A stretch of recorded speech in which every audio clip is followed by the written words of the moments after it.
Então, o Poema da Paz são várias perguntas e respostas, é uma mensagem atribuída a Madre Teresa de Calcutá ou Santa Teresa de Calcutá. Várias perguntas e respostas. A gente começa o dia mais belo, hoje. Daqui a pouquinho a gente vai conversar mais sobre isso. A coisa mais fácil, errar.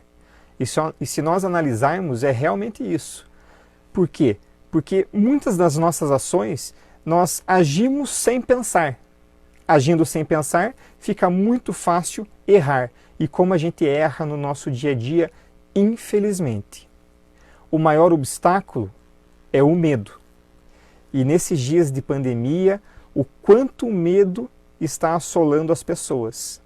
Tem até muito a ver com uma outra pergunta e resposta lá no finalzinho do Poema da Paz, que fala assim: a força mais potente do mundo, qual que é? É a fé. Se nós temos fé de verdade, não tem medo que possa nos amedrontar, nos assustar. O maior erro, o abandono. Também vamos falar, vamos aprofundar um pouquinho mais sobre isso aqui daqui a pouquinho. A raiz de todos os males, o egoísmo. Quem estuda bastante a doutrina espírita já sabe lá a questão 913 do Livro dos Espíritos. Qual que é o pior vício? É o egoísmo, a raiz de todos os males. A distração mais bela é o trabalho. E nesse momento agora, dessa mensagem, o Poema da Paz, entendamos nós, como trabalho, o servir aos outros. Servir as outras pessoas, amar, praticar a verdadeira caridade. A pior derrota é o desânimo. Também vamos aprofundar daqui a pouquinho. Os melhores professores, as crianças. A primeira necessidade, comunicar-se. Também vamos aprofundar daqui a pouco e vamos perceber o quanto nós erramos na nossa comunicação diária. O que traz felicidade, ser útil aos demais. O pior defeito, o mau humor, e é ruim mesmo ser mal-humorado ou conviver com alguém mal-humorado. A pessoa mais perigosa é a mentirosa, o pior sentimento é o rancor, o presente mais belo é o perdão. Ainda que seja o presente mais belo, ele é muito mais importante para quem dá o perdão, para quem perdoa de fato, porque se desacorrenta, se desalgema. O mais imprescindível, orar, a rota mais rápida, o caminho certo, sem dúvida nenhuma. A sensação mais agradável é a paz interior. A maior proteção efetiva é o sorriso. O maior remédio é o otimismo. Vamos falar também sobre isso aqui, o quanto o otimismo pode nos ajudar agora neste momento. A maior satisfação, o dever cumprido. A força mais potente do mundo é a fé. As pessoas mais necessárias, os pais. E a coisa mais bela de todas, o amor. Mensagem atribuída a Madre Teresa de Calcutá ou Santa Teresa de Calcutá. Vamos agora a aprofundar alguns itens desse. E eu queria combinar com vocês de começarmos pelo maior erro. Qual que é o maior erro? O maior erro é o abandono. Eu queria tomar por duas frentes. O maior erro é abandonar os outros e o maior erro é abandonar a nós mesmos. Não podemos fazer isso, não podemos nos abandonar também. Então, em relação a abandonar os outros, eu queria contar uma pequena história para vocês. Tinha uma família, nessa família tinha lá o pai, a mãe, o filho e a filha. O pai desencarna. Detalhe, era uma família muito pobre, materialmente falando. Eram muito carentes, não tinham nada. E o pai desencarna. E fica lá um seguro de 80 mil reais. E agora? O que fazer com esse dinheiro oriundo do seguro? O que fazer? No caso, a mãe tinha o sonho da casa própria. Eles nunca tiveram uma casa no nome deles. Sempre ou moraram de favor, ou ficavam ali no esforço, ali pagando o aluguelzinho, mas nunca tiveram uma casa no nome deles. Esse era o sonho da mãe, pegar o dinheiro e comprar uma casa.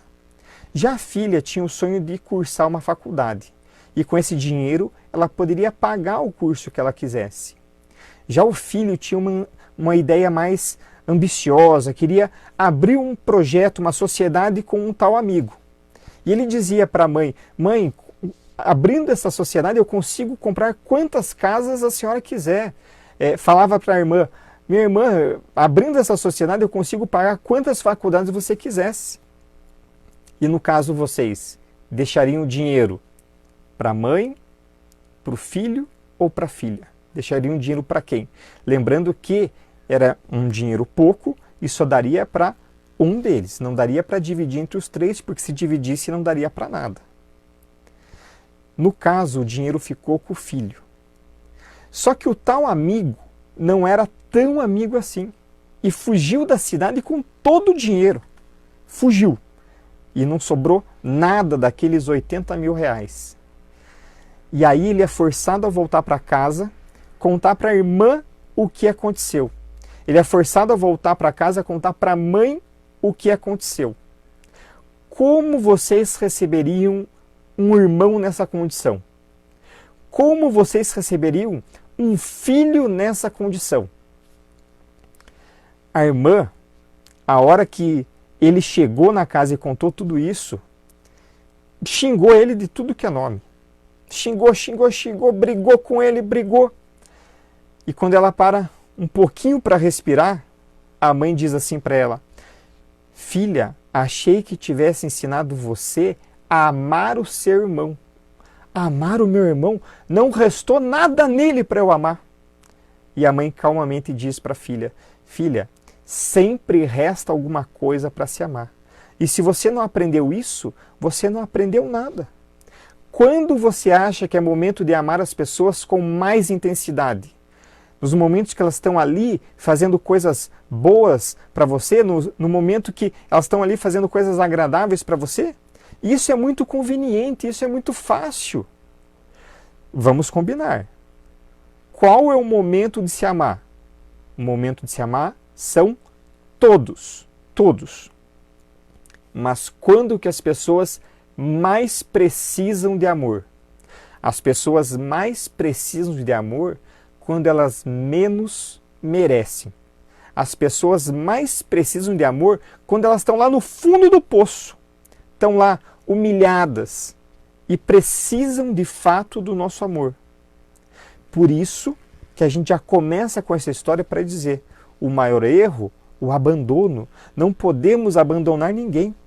Muitas vezes as pessoas ao nosso redor estão errando, mas é nesse momento que elas estão errando que elas estão precisando muito de nós. E nós não podemos abandoná-las. Mensagem da Madre Teresa: o maior erro, o abandono. E eu falei para vocês que a gente ia tomar também pela questão do abandonar a si mesmo. Não podemos nos abandonar. Tinha uma fazenda com um poço abandonado. E nesse poço abandonado caiu um cavalo. Caiu lá no poço. Era um poço até que fundo. E os empregados da fazenda detectaram o fato e foram correndo chamar o dono da fazenda. Ó, o que aconteceu aqui. E eles, analisando, viram que seria muito caro, seria muito complicado tirar o cavalo. Seria muito complicado tirar o cavalo de lá. E resolveram, então, sacrificar o animal. Eles começaram a jogar terra naquele poço abandonado. Era pasada de terra por pasada de terra. Só que sempre que a terra caía no dorso do cavalo, o cavalo sacudia e a terra ia para o chão. O cavalo sacudia e a terra ia para o chão. E de repente o cavalo começou a subir com aquelas pasadas de terra. Começou a subir e ele saiu do buraco. E aí fica a grande lição. Muitas vezes nós estamos passando por muitas dificuldades em nossa vida. A gente está lá no fundo do poço e vem dificuldade, Nós não podemos nos abandonar nunca. Sempre que vier uma dificuldade nova, a gente sacode, né, e deixa a terra cair e a gente vai subindo e sai do buraco. A gente pode entender pasadas de terra como sendo os problemas que nós enfrentamos. Muitas vezes são justamente as pasadas de terra que vão nos fazer sair do buraco. São muitas vezes que os problemas vão nos fazer sair do buraco. Então também não podemos nos abandonar jamais. Seguindo aqui com o Poema da Paz. A próxima questão é: qual que é a primeira necessidade nossa? A primeira necessidade é comunicar-se. Nós precisamos nos comunicar com as outras pessoas. E uma coisa muito interessante que está acontecendo hoje em dia na nossa sociedade é o seguinte: entramos num restaurante, tem lá uma mesa com 10 pessoas, quantas estão no celular? As 10 estão ali no celular. Ou seja, elas estão fisicamente distantes uma da outra 20 centímetros. Mas de alma, de coração, quão distante elas estão? Cada uma ali no seu mundo. Isso evidenciando ainda mais o nosso individualismo. Nós, através desse individualismo, 768 do Livro dos Espíritos, nessa questão Kardec pergunta assim: existe um objetivo para nós vivermos em sociedade? E a resposta dos Espíritos é: sim, existe um objetivo. E o objetivo é o progresso. Se nós não nos relacionássemos com as outras pessoas, nós não progrediríamos. Precisamos aprender com as limitações e os potenciais dos outros. No isolamento, nos embrutecemos e nos enfraquecemos. Isso significa que nós precisamos construir o que entre nós e o nosso próximo? Precisamos construir pontes entre nós e o nosso próximo.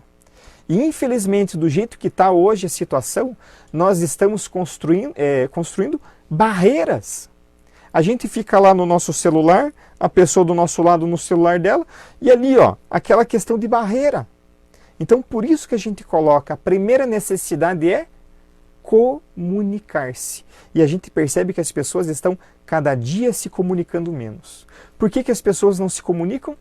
Porque não há entendimento. Mas é uma via de duas mãos. Por que não há entendimento? Porque as pessoas cada vez menos se comunicam de verdade. Aquela coisa olho no olho. Isso é importantíssimo.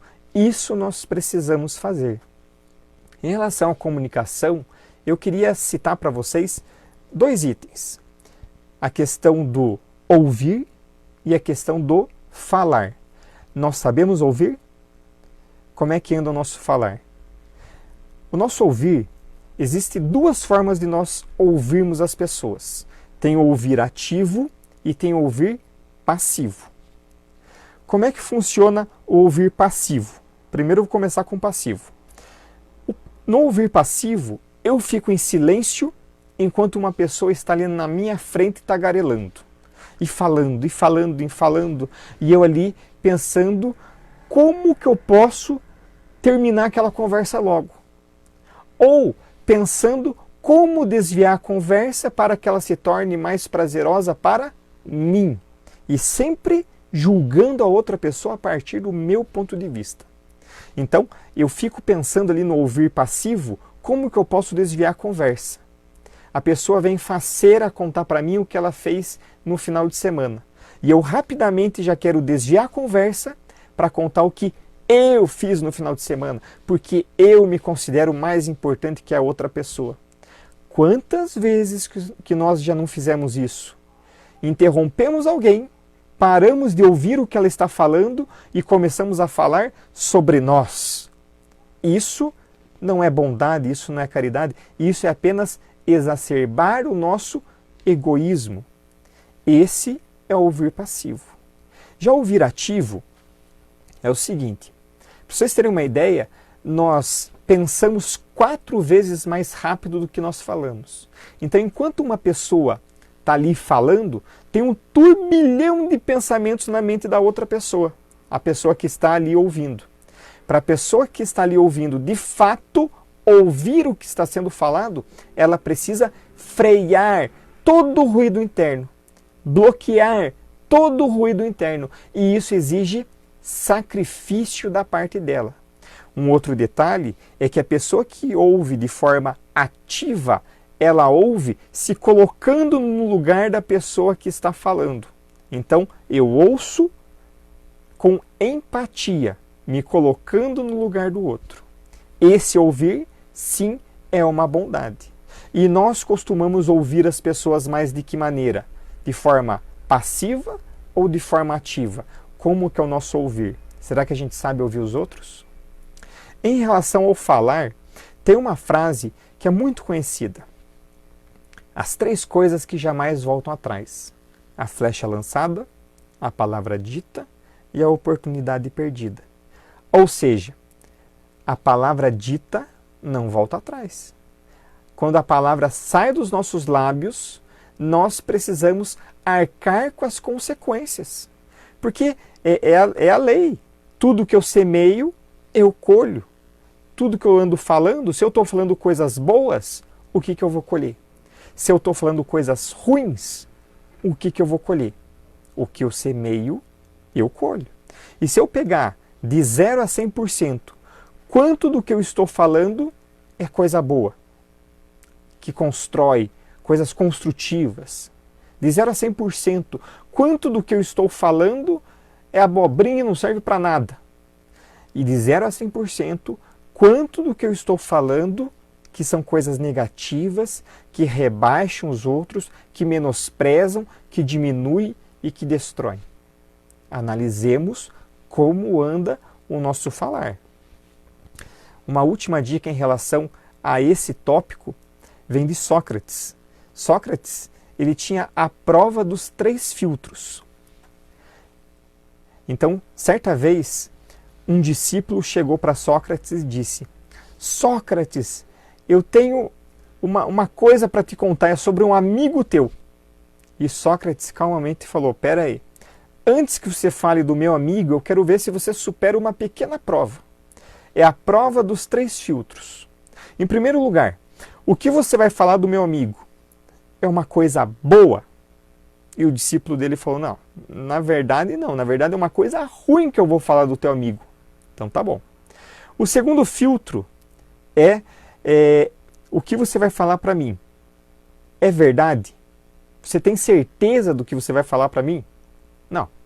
Na verdade, eu só ouvi falar por aí. Não tenho certeza se é verdade. Aí Sócrates calmamente: então muito bem. Você vai falar uma coisa ruim que você não tem certeza que é verdade. Terceiro, é útil para mim? Vai ser interessante ouvir? E o discípulo pensou: na verdade não, Sócrates. Na verdade não vai ser nada útil para você porque isso é uma picuinha. E daí Sócrates falou: se o que você vai falar para mim não é bom, não é verdade e não é útil, por que você quer me falar? Analisemos. Quantas coisas que nós falamos por aí que a gente não sabe se é verdade, são coisas negativas e que nem sempre são úteis para as outras pessoas. A primeira necessidade é comunicar-se, mas é comunicar-se de forma correta, sabendo ouvir e sabendo falar. Continuando com alguns trechos do Poema da Paz, de Madre Teresa de Calcutá, o dia mais belo. Sem dúvida, o dia mais belo é hoje. E é função de quem escolher que tipo de vida a gente vai ter hoje. Que tipo de dia nós vamos ter hoje. É função nossa, é função de cada um. Cada um decide como é que seu dia vai ser. A gente, no nosso dia, costuma reclamar daquele pontinho vermelho da nossa vida, aquelas coisinhas ruins que ainda existem?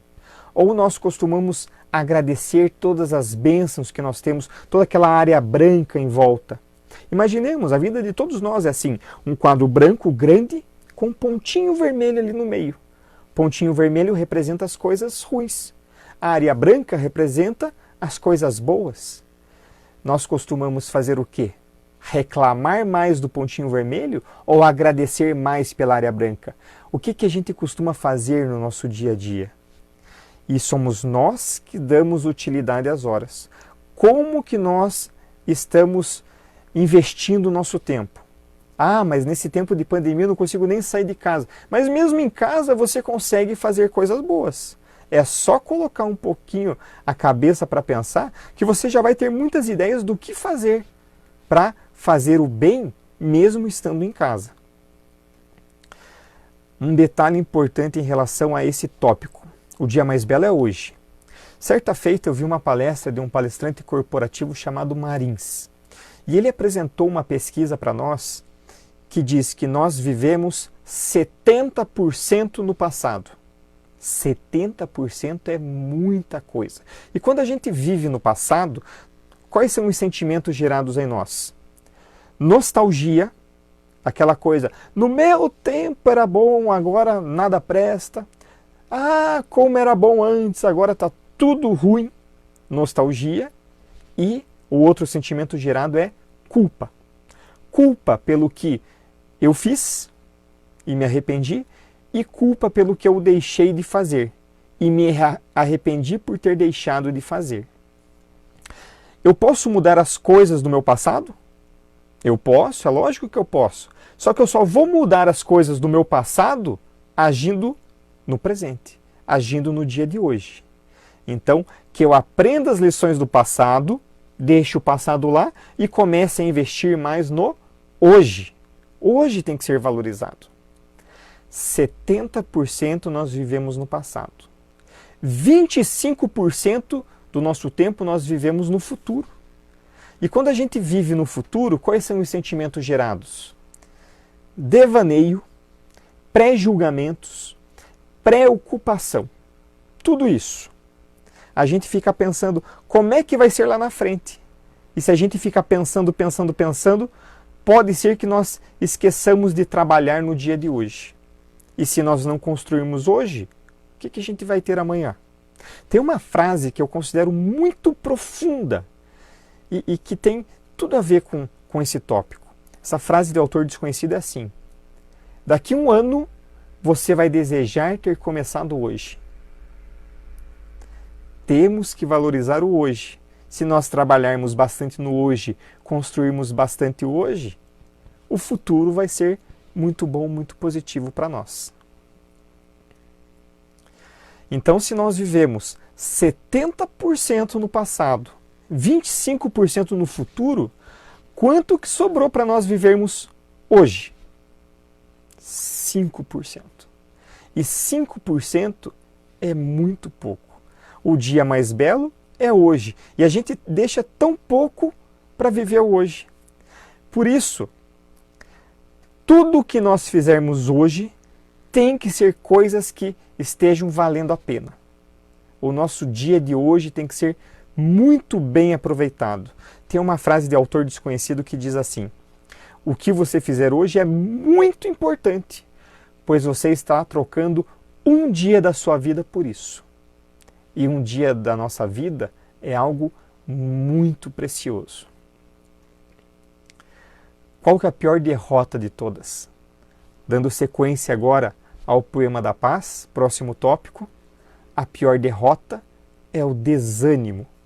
Então, gente, quando chegam as dificuldades, quando chegam aqueles momentos, aquelas fases da nossa vida em que a nossa vida fica de pernas para o ar, nós não podemos desanimar de forma nenhuma. Desânimo significa falta de alma, falta de entusiasmo, falta de motivação. Tudo que uma pessoa desanimada faz não tem qualidade nenhuma. A pessoa que age de forma desanimada, ela faz aquelas coisas todas tortas, tudo fica ruim, não fica nada bom. O desânimo não é a causa da derrota. O desânimo já é a derrota em si. Então, quando nós estamos desanimados, nós estamos derrotados e precisamos virar desse jogo. Para essa questão do desânimo, uma coisa que nós precisamos ter em mente é o que eu vou ilustrar para vocês com essa história. Tinha um certo mestre que estava saindo de um determinado lugar, indo morar em outro, mas ele queria deixar uma última mensagem para o discípulo dele que iria ficar ali naquele determinado local. E para dar essa mensagem para esse discípulo, ele entregou para o discípulo 2 caixas, uma com o número 1 e a outra com o número 2. E falou para o discípulo: discípulo, seguinte, Quando tudo na tua vida estiver dando certo, tudo na tua vida estiver de vento em popa, você vai pegar e vai abrir a caixa número 1. E quando tudo na tua vida estiver dando errado, quando a tua vida estiver de pernas para o ar, você vai abrir a caixa número 2. Combinado? Combinado. E aí o mestre foi embora e o discípulo ficou. Passou algum tempo e a vida daquele discípulo estava tudo certo, em todos os aspectos. Família, amigos, trabalho, saúde, estava tudo certo, a vida dele estava perfeitinha. E ele lembrou da caixa número 1. Ele pegou a caixa, abriu e tinha um bilhete dentro. E nesse bilhete estava escrito: isso vai passar. Olha que impactante a lição que o mestre deixou para o discípulo. O discípulo com a vida dele toda certinha. E o mestre deixou o recado: esse momento vai passar, porque é uma fase. Nós vivemos em provas e expiações. Então, aquele momento realmente passou. Dali a algum tempo, na vida daquele discípulo, estava tudo dando errado, estava tudo patinando na toleiro. E o discípulo lembrou da caixa número 2. Quando ele abriu a caixa número 1 e viu o que estava escrito, ele não gostou tanto, não. E daí ficou pensando: será que eu abro a caixa número 2? Vai que tem algo escrito pior. Mas ele era curioso e resolveu abrir. E quando ele abre a caixa número 2, também tem um papelzinho dentro. E nesse papelzinho estava escrito: isso também vai passar. Momentos bons passam, momentos ruins passam. E se a nossa vida hoje, a gente está ali patinando no atoleiro, seja na família, seja entre os amigos, na vida social, seja em trabalho, seja em saúde, seja o aspecto que for, se a nossa vida hoje tem algo complicado, tenhamos a certeza, isso vai passar. O que nós não podemos fazer é abaixar a cabeça. O que nós não podemos fazer, o que nós vimos lá no início hoje da nossa conversa, não podemos nos abandonar. Vem a pasada de problema, vem a pasada de terra, a gente sacode, deixa a terra cair, assentar ali e segue adiante. É isso que nós precisamos fazer. Quero conversar com vocês ainda sobre o próximo tópico agora do Poema da Paz. Qual que é o melhor remédio que existe? E o melhor remédio é o otimismo. Eu quero que vocês imaginem agora um copo de água pela metade. Esse copo está meio cheio ou meio vazio? Os otimistas vão dizer que está meio cheio. Os pessimistas vão falar que está meio vazio. Então, qual que é o melhor remédio para a nossa vida? É o otimismo. Eu quero passar para vocês a definição correta de otimismo. Otimismo é a disposição para encarar as coisas pelo seu lado positivo e esperar sempre por um desfecho favorável, mesmo em situações difíceis. Significa o quê? Que nós precisamos acreditar e agir. Otimismo não é apenas esperar, não é apenas acreditar, não. Tem que ter os dois remos, o remo do acreditar e o remo do agir. Vou ler de volta para vocês a definição. Otimismo é a disposição para encarar as coisas. Encarar, opa, já pressupõe ação. E esperar um desfecho favorável. Aí entra a parte de acreditar. Então tá aqui, ó, o remo do agir e o remo do acreditar. Se eu, na minha vida, só tô com o remo aqui do agir, agir, agir, eu vou ficar dando voltas na minha vida. Com o meu barquinho ali, ó. Eu não vou para frente. Se eu ficar só acreditando, mas sem ação, eu vou ficar ali, ó, também, dando voltas no meu barquinho, dando voltas e não vou para frente. Eu só vou para frente quando eu acreditar e agir. Acreditar e agir. Aí sim, isso é otimismo de fato. Acreditar e agir. Nós não podemos ser pessimistas. A pessoa pessimista, ela tem muito medo das coisas. Eu quero que vocês visualizem a seguinte simbologia agora. O medo, ele tem que ser apenas uma placa ali de aviso na estrada sinalizando alguma coisa, ou tem que ser um carona ali do nosso lado durante a nossa viagem? Sem dúvida nenhuma, medo é apenas aviso, apenas uma placa que sinaliza: nunca levemos o medo aqui, ó, do nosso ladinho no banco de carona. Nunca façamos isso. Para refletir sobre essa questão do otimismo, uma frase de Roberto Chiniachik: substitua sua preocupação por fé, preencha sua sensação de vazio com paz de espírito e transforme seu desespero em esperança. E nós temos condições, sim. Nós que acreditamos na doutrina espírita, acreditamos nos ensinamentos de Jesus, nós temos condições desse vazio existencial que está dentro de nós aqui, ó, a gente pegar ele e transformar ele em paz de espírito. E como que a gente faz isso? Nós fazemos isso a partir do momento que nós começamos a colocar em prática tudo isso que a gente aprende na nossa doutrina, tudo isso que a gente aprende com Jesus. Aí a gente consegue colocar em prática e sentir a paz de espírito. Seguindo agora com o último item que eu quero passar para vocês. O Poema da Paz é composto por 24 perguntas e respostas. São 24.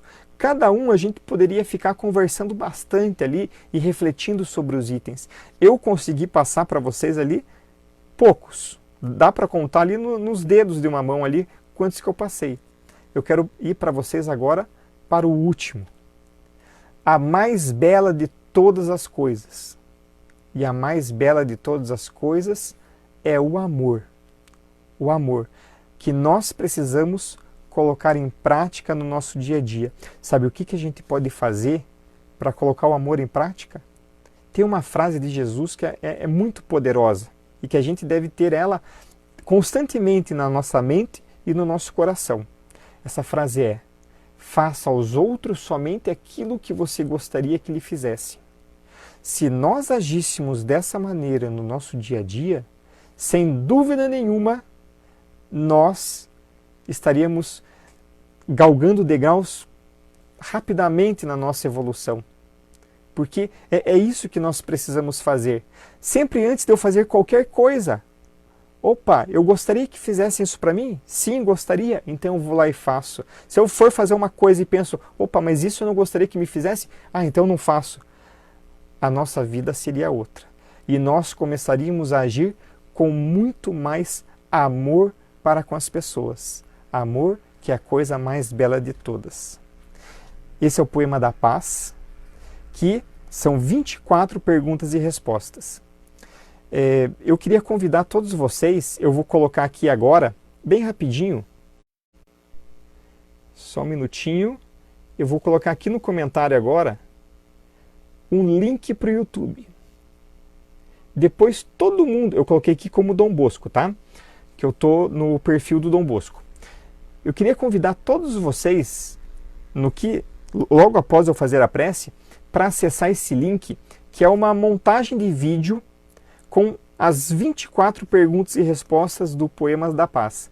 Que no caso, quando eu estava na Mocidade Espírita, deixa eu ver há quantos anos atrás, 12 anos atrás, eu estava na Mocidade Espírita do Centro Espírita Fé, Amor e Caridade, ali na Vila Isabel. A gente dividiu entre os meus colegas ali de mocidade a função de cada um. Um ia escolher a mensagem, que daí no caso a pessoa escolheu o Poema da Paz. Um ia escolher a música de fundo. Um ia escolher as imagens. Outro ia fazer a edição e nós colocamos no YouTube. E na época, num outro canal que eu tinha lá, chegou a mais de 50 mil visualizações essa mensagem. Agora, só por uma questão de ajuste de canais, eu coloquei ela num outro canal. Então ela não está com 50 mil visualizações. Mas eu conto com vocês, no que a gente fizer a prece, vocês clicam nesse link do YouTube e dão essa prestigiada. Lógico, é uma montagem que não está com uma qualidade nota 10 para 2020, mas está com uma qualidade nota 10 para 2008, quando a gente fez a montagem lá atrás. Então prestigiem daí essa montagem da Mocidade Espírita de 2008 do Fé, Amor e Caridade. Já aproveitem que está no meu canal. Então, dá uma olhadinha assim, ali embaixo do vídeo tem inscrever-se e daí tem um sininho. Clica no inscrever-se, clica no sininho, muito conteúdo bacana nesse meu canal, Jean Kulcheski, canal de conteúdo espírita.